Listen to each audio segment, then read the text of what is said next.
সুপ্রিয় শিক্ষার্থী বন্ধুরা, আসসালামু আলাইকুম। আশা করি সবাই ভালো আছেন এবং সুস্থ আছেন। সবার সুস্বাস্থ্য এবং মঙ্গল কামনা করে আজকে ক্লাস পর্ব শুরু করছি। আজ আমাদের ক্লাসের আলোচনা বিষয় ছিল গায়ের বধূ এবং তার কাকে একটা কি কলসি থাকবে, অর্থাৎ গায়ের বধূ, কলসি কাকে গায়ের বধূ, এই ছবিটা আজ আমরা প্র্যাকটিস করব। যাদের সাউন্ড অন আছে দয়া করে সাউন্ড গুলো বন্ধ করে রাখবেন। আর আপনাদের সবার জ্ঞাতার্থে জানাচ্ছি, 9টার পর কেউ ছবি জমা দেবেন না। 9টার পরে কেউ ছবি জমা দিবেন না। 9টা থেকে 10টা এর মধ্যে কেউ ছবি জমা দেবেন না। এরপর জমা দেবেন, না হলে এর আগে জমা দিবেন। আর সব থেকে বড় দুঃখের বিষয় হলো, আপনার টিচার হবেন, কিন্তু টিচার হওয়ার জন্য যে বিষয়টা থাকা দরকার সেটা কারোর মধ্যে নাই। কারোর মধ্যে নাই, সব দায় ছাড়া কাজ করছেন। একটা ভক্তি থাকে কাজের ভিতরে, সে ভক্তি নাই।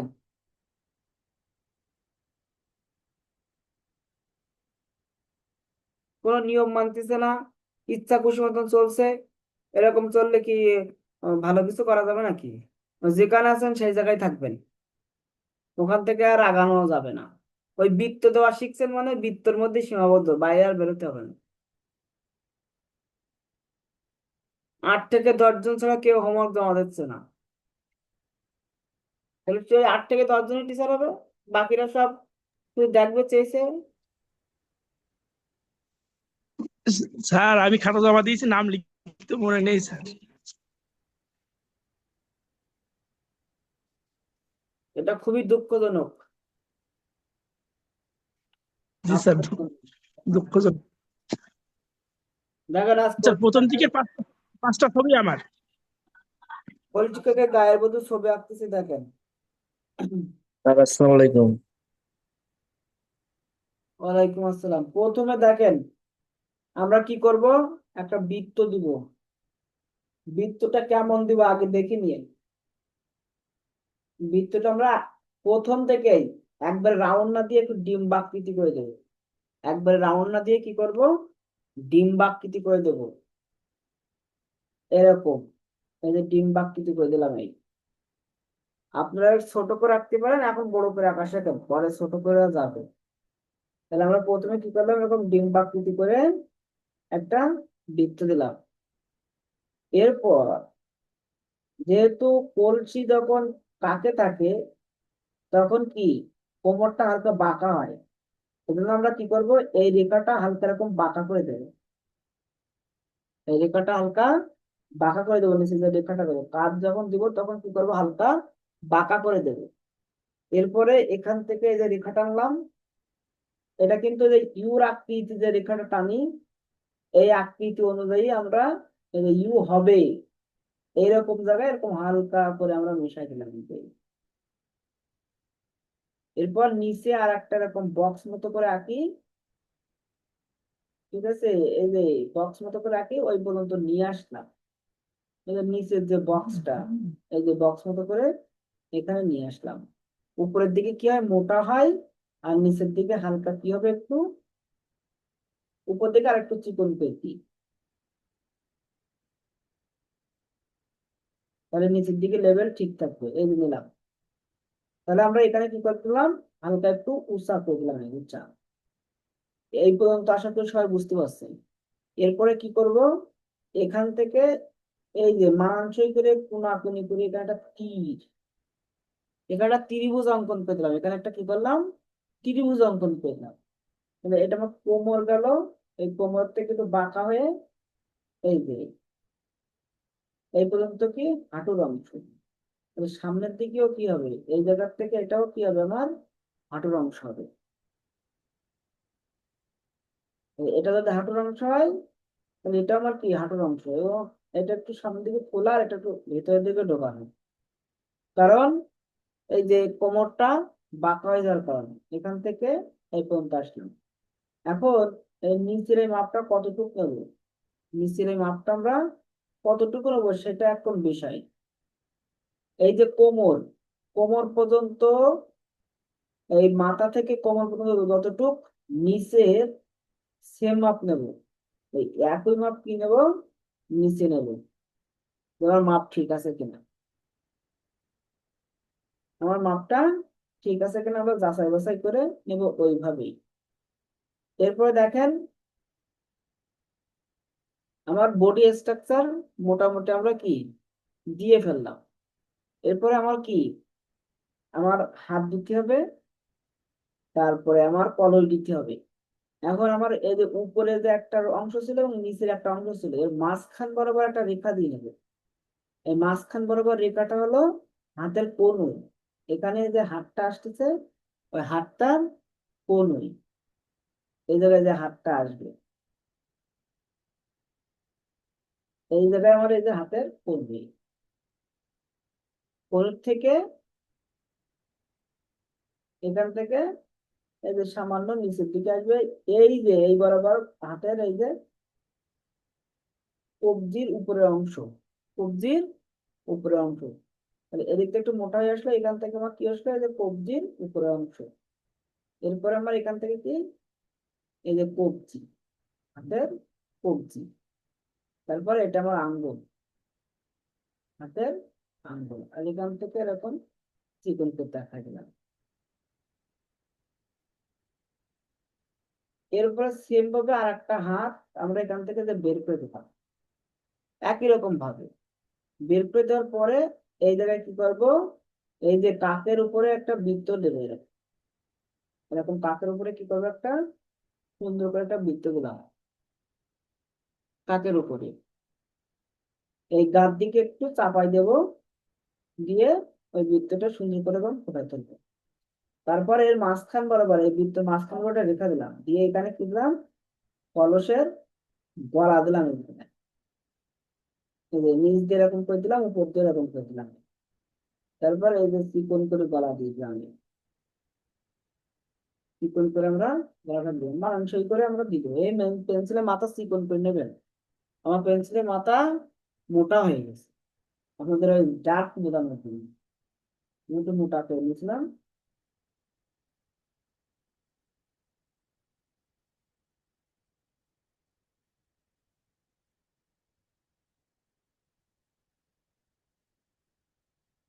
তাহলে কলসটা এভাবে সুন্দর করে অঙ্কন করে দিবেন। এবার এর হাতের এতটুকু অংশ দেখা যাচ্ছে, তাহলে এই অংশটা এই যে এখান থেকে এসে হাতটা ঠিক এরকম জায়গায় পড়ছে, এদিকে কি মোটা আর এদিকে চিকন, এই যে তারপরে কি হবে আমার এখান থেকে, এই জায়গা থেকে আমার কি হবে, হাতের এই যে কবজি দিয়ে এখান থেকে যে আঙ্গুল, হাতের আঙ্গুলের অংশ আমার, এটা এখান থেকে এই যে মোটা আঙ্গুলটা শুধু চিহ্নিত করে রাখতেছি, এরপরে আঙ্গুলের জায়গাগুলো একটু চিহ্নিত করে রাখবো। এবার এগুলো মিশাই দিলে তখন দেখবে রিয়েলিস্টিক হয়ে যাচ্ছে। আমরা এইগুলো এইভাবে রেখে দেবো। এরপর দেখেন আমরা কি করব, এখান থেকে সারি অ্যাড করব, এই জায়গাতে আমরা কি করছি, এই যে সারি অ্যাড করে দিচ্ছি, এই সারি অ্যাড করে দিলাম, এবং এই শাড়ির পাড়টা ঠিক এই পর্যন্ত এসে পড়ছে, এখানে একটু এরকম ঢেউ ঢেউ করে দেবো, বা ওই ওই সাইড থেকে আসছে এরকম যেন বোঝা যায়, ওই ভিতর থেকে আসছে এটা যেন বোঝা যায়। আর এখানে কি করলাম, এই যে গলা অ্যাড করলাম, গলায় গলা, আর এখান থেকে এই যে জামার গলাটাও বের করে দিলাম, এরকম দুইটা পাশাপাশি রেখা দেবো, দিলে দেখেন জামার গলাটাও বেড়ে গেছে, এখান থেকে অ্যাডজাস্ট করে দিলাম, এই যে এখানে জামার হাতাটাও দিয়ে দিলাম, জামার হাতাটাও সুন্দর করে দিচ্ছি, জামাটা একটু বাড়তি থাকে, হাতটা একটু ভিতরে থাকবে, জামাটা একটু বাড়তি থাকবে, আমরা তখন ইরেজ করবো তখন দেখবেন যে ফুল অ্যান্ড ফাইনাল সুন্দর দেখা যাচ্ছে।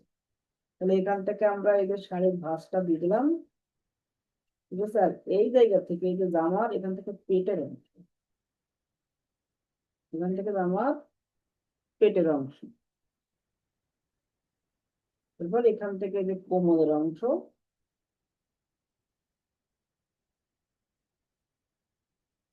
তাহলে আমরা এই সাইডেও কিন্তু আমার হাতাটা এরকম সুন্দর করে দেখা দিলাম। এখান থেকে শাড়ির অংশ একটা অংশ এখান থেকে এই যে এর ভিতর দিয়ে আসছে। আর এই যে মাজা বরাবর এই বরাবর হলো এই মহিলার কোমর, এই বরাবর এখানে জামার অংশ শেষ, এখান থেকে এটা কোমর, ঠিক আছে। আর এখান থেকে এটা নিচের অংশ, এইখানে ফোলাটা বেশি হয়ে গেছিল, একটা হালকা করে দিলাম।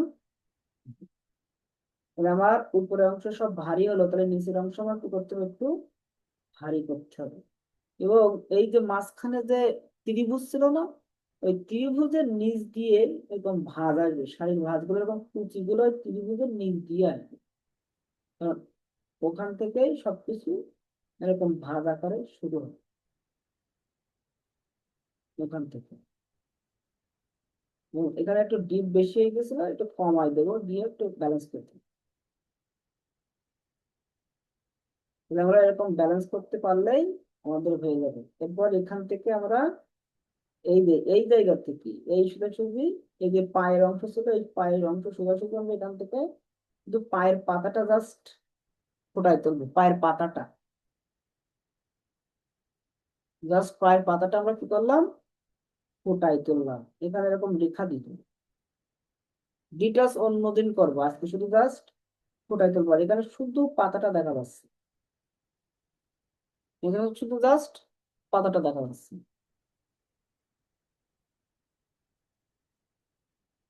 এই যে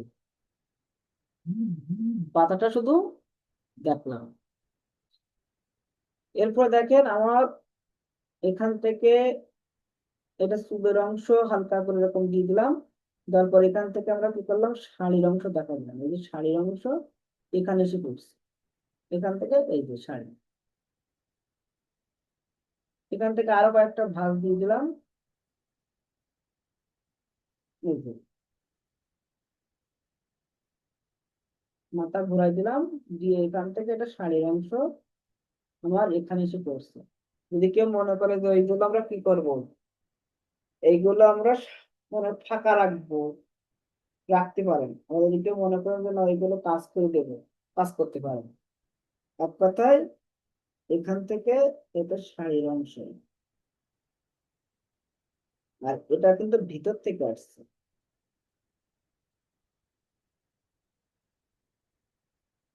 এরপর এখানে ওই যে চোখ দেখাইছিলাম, রেখাটানে বৃত্ত, ওটা দেখাতে হবে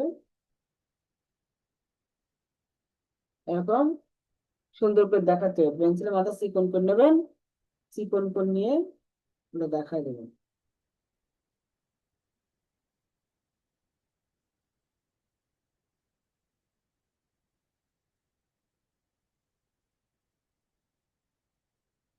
কেউ যদি মনে করে যে আমি এখানে চুড়ি দিয়ে দেবো, এরকম দুইটা করে রেখা দিয়ে, এরকম আর কোনো কিছু শোনা যাচ্ছে না স্যার।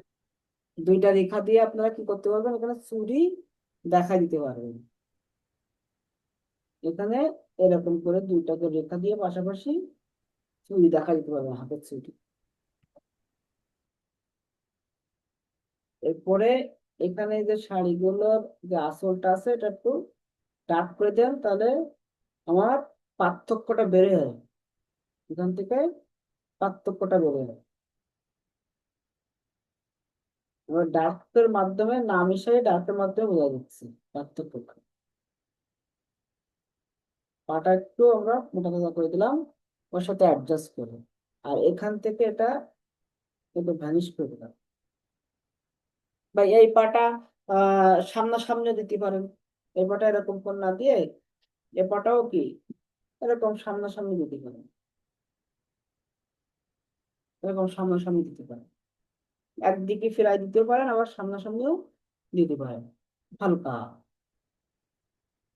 বা যদি মনে করেন যে আমার এই পাটা দিতে কষ্ট হচ্ছে, এটা হলো টেকনিক, ঠিক আছে, এরকম সামান্য একটু বের করে দেবেন, এরকম সামান্য সামান্য একটু বের করে দেবেন, দিয়ে এখান থেকে একটু আলো ছায়া গুলো এরকম রেখার মধ্যে যে আলো ছায়া থাকে, সেই আলো ছায়া গুলো এরকম ফোটাতে হবে।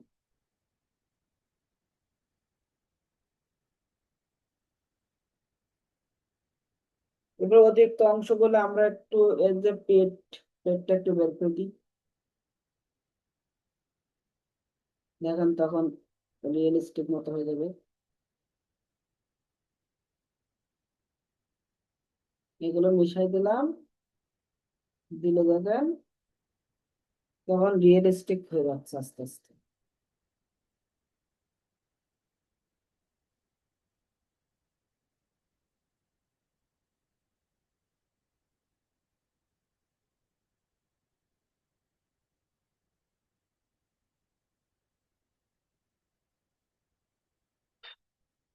তখন দেখেন আস্তে আস্তে আমার এগুলো রিয়েলিস্টিকের দিকে চলে যাচ্ছে। এবার যত এইভাবে আগায়ে যত কাজ করবেন তত দেখতে ভালো লাগবে, যত কাজ করবেন।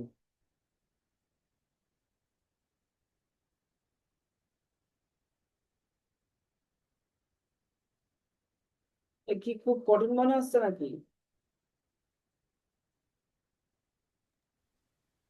আচ্ছা, না, তবে আপনার মতো ভঙ্গি মানতে পারছি না স্যার। হুম। মানে এই যে কলসি কাকে থাকলে বাঁকা হবে, মানে এই ভঙ্গিমাটা আসছে না, পারছি না। প্র্যাকটিস করবো স্যার। হ্যাঁ, আস্তে আস্তে আসবে, বুঝতে পারলি? একবারে তো আসবে না, আস্তে আস্তে আসবে। একবারে আসবে না, আস্তে আস্তে আসবে। তখন দেখবেন যে অনেক সহজ হয়ে যাবে। পরে তো আছে। ধ্যাৎ, ওটা বড় না। ওটা বড় না। ওটা বড় না গো। আচ্ছা, ক্লাসের ভিতরে এই যে কতটা হচ্ছে যে আবিদ হাসান, আবিদ হাসান কি আসলে সাউন্ডটা ক্লাস অফ করে রাখলে কি হয়? না? সে তো ক্লাসই করছে না। কি ক্লাস করছে আমি তো এটাই বুঝতেছি না। সে তার বাচ্চা পড়াচ্ছে না ক্লাস করছে, কোনটা করছে? নিয়ে সব একবারে বসে। সাউন্ডটা অফ করে রাখলে তো হয়।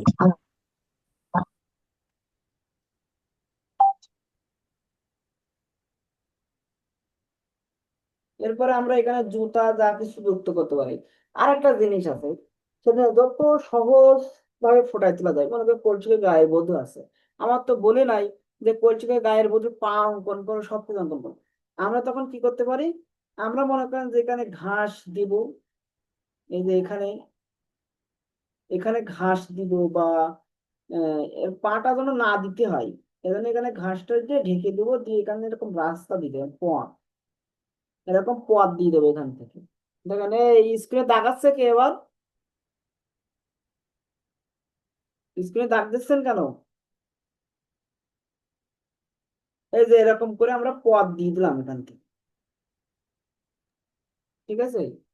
এই যে ও রাস্তা দিয়ে হেঁটে আসছে, স্যার, এখানে স্যার নাকি এখানে বা নদী এরকম। হুম, এখানে একটা পুকুর, মনে করেন যে একটা পুকুর আছে, এই যে একটা পুকুর, এই পুকুরে এখানে যে ঘাট, ঠিক আছে, এখানে পানি। এই দৃশ্যটা পরে দেখাবো, এখন না। আগে এই এটা ভালো করে হয়ে যাক।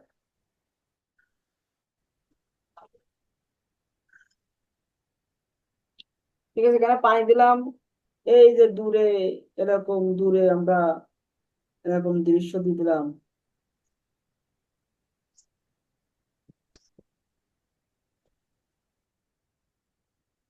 স্যার বলছি কি কলসিকায়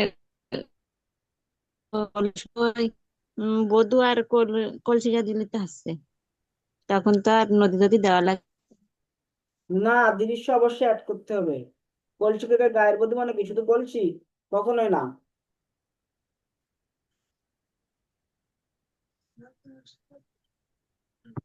আপনার ছবি ফুটবে কখন? যখন আপনি ব্যাকগ্রাউন্ড অ্যাড করবেন। ব্যাকগ্রাউন্ড অ্যাড না করলে কখনো ছবি ফুটবে না, ওটা মাথায় রেখেন।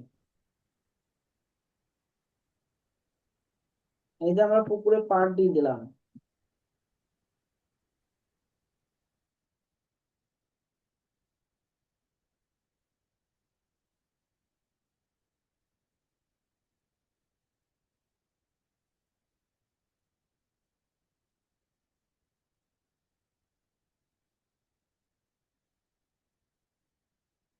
পুকুরে পাড় দিয়ে দিলাম, পুকুর হয়ে গেল। এখানে চাইলে এরকম করে ফুল, গাছ, পাতা, লতা পাতা সব অ্যাড করতে পারি।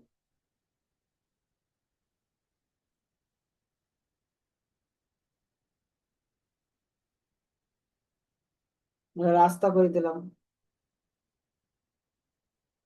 এইভাবে আস্তে আস্তে কত দৃশ্য কত কি অ্যাড করা যাবে, কিন্তু আগে তো ওই কলসিকাকে ওই গায়ের বধূটাকে ফ্রাই তুলতে হবে।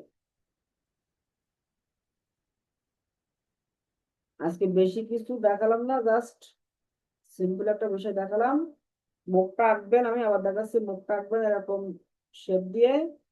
তারপর এখানে এই যে একটা রেখা দিলেন, এখানে একটা রেখা দিলেন, এর নিচে একটা করে ফোঁটা দিলেন, এর নিচে একটা ফোঁটা দিলেন, এখান থেকে রেখা টানলেন সোজাসুজি, টেনে এখানে এই যে ঘুরাই দিলেন, এর নিচে একটা রেখা দিলেন গ্যাপ দিয়ে, এর নিচে একটা ছোট্ট রেখা দিলেন দিয়ে, এই যে এখান থেকে অ্যাড করে দিলেন, এখান থেকে অ্যাড করে দিলেন, এখান থেকে চুল দেখা দিলেন, এই যে এখান থেকে কালো দিলেন। ছেলে হলে এরকম, মেয়ে হলে মেয়ে, সেটা তো দেখালাম।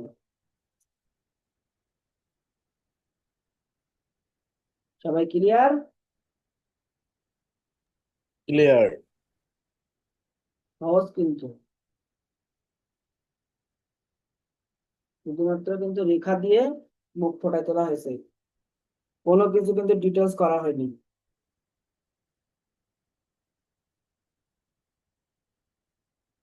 আর এগুলো সব চিকন চিকন রেখা ইউজ করতে হয়। আমার তো পেন্সিল মোটা, আপনাদের বুঝতে পারবেন না, তাই আমি একটু মোটা রেখা ইউজ করছি।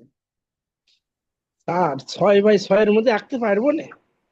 এ তো বড় করে আঁকাচ্ছে আমাদের দেখানোর জন্য, আপনারা যখন অঙ্কন করুন তখন 6x6 ভিতরে আঁকবেন ছোট করে। আগে বড় করে শিখি স্যার। হ্যাঁ, আগে বড় করে শেখান, তারপর আস্তে আস্তে ছোট হবে। তাহলে এইভাবে অঙ্কন করতে হবে। স্যার এইটাও কি ওই 6 ইঞ্চি বাই 6 ইঞ্চির ভিতরেই করব? ওখানে মাপ যেটা চাইবে সেটা দিতে হবে, এবং 6x6 দিতে পারে, 8 দিতেও পারে, বুঝছো? মানে এখন কি কোনো মাপের ভিতরে করব? না, এখন কোনো মাপের ভিতরে রাখতে হবে না। এখন আমরা শিখতেছি, এই জন্য স্যার বড় করে অ্যাড করতেছে, বুঝছেন?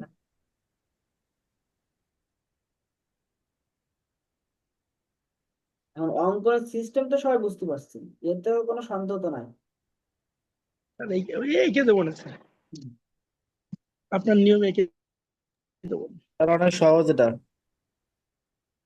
এক একদিন এক এক রকম সিস্টেমে আপনাদের আঁকবে, কিন্তু আমার মূল বিষয় যেন ঠিক থাকে,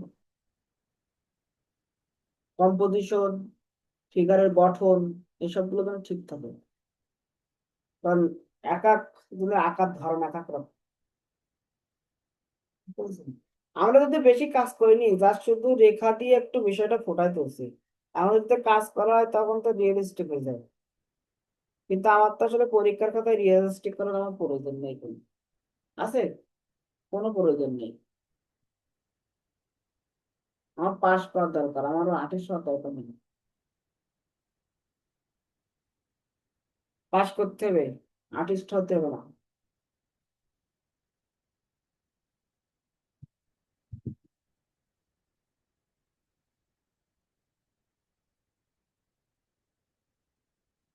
এরকম ছোট করে দেবেন, তাহলে রিয়েলিস্টিক হবে আরো। স্যার বলে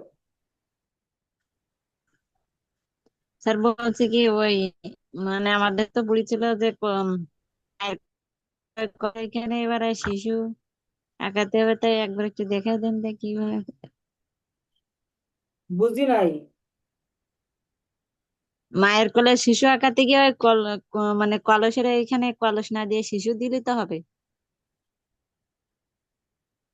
হ্যাঁ, কেন হবে না, অবশ্যই হবে। তাহলে মায়ের বলছি ওই শিশুরটা একটু দেখাই দেন তো, খেয়ের মধ্যে কি কলস বাদ দিয়ে। স্যার মানে আজকে না স্যার, ঝামেলা হবে স্যার, এটা এমনিতেই প্যারা লাগতেছে স্যার। অন্যদিন আপু, অন্যদিন হাইকে দিবেন, আজকে স্যার এটা এমনিতেই আস্তে আস্তে তো প্যারা সব লাগতেছে। শিখবো, মানে যেটা মন চাচ্ছে সেটাই তো আঁকতে ইচ্ছা করছে এরকম। আর মায়ের কোলে শিশু কি স্যার এবার মায়ের আঁকতে গুলো শিখবে? শিশু আরেকদিন শিখার, আরেকদিন শিখবো। আর মায়ের কোলে শিশু কি আজকে আর না করবে স্যার, নাকি? আরেকদিন শিখবো। না, গতবার তো আইছে, এটা আর আসবে না তো এবার। মনে করেন যে যেগুলো পরীক্ষায় আসার মতন সেইগুলো আগে শেষ করতে হবে। শখের বসে যেটা আঁকা শিখবেন সেটা পরের বিষয়। আর একটা জিনিস দেখাচ্ছি, এখন যদি আপনি আবার ওর মধ্যে আর একটা ঢোকান তাহলে কি করে হবে? আমার দেখা একটা শব্দটা একসাথে ডাল খিচুড়ি রান্না করে নেবেন। আমার দেখাতে 5 মিনিটও লাগবে না। আমার না দেখা স্যার, অত দরকার নাই। 5 মিনিটও লাগবে না, কিন্তু আপনার ওইটা মাথায় যখন আপনি ওইটা দেখবেন তখন এই যে মনে করেন অনেকেই ক্লাস করছে না, এবার তারা যখন ভিডিও দেখবে তখন ওই মায়ের কোলে শিশু আসবে, তখন লে হালুয়া জগা খিচুড়ি পাকাই গেল। জি স্যার, কার করলে কিটা উঠে যাবে বলা যাবে না। হ্যাঁ, এই জন্য স্যার ওই কলসির জায়গায় শিশু লাগা দিলেই তো হয়ে গেল। হ্যাঁ, কলসির জায়গায় শিশু লাগালেই হইলো।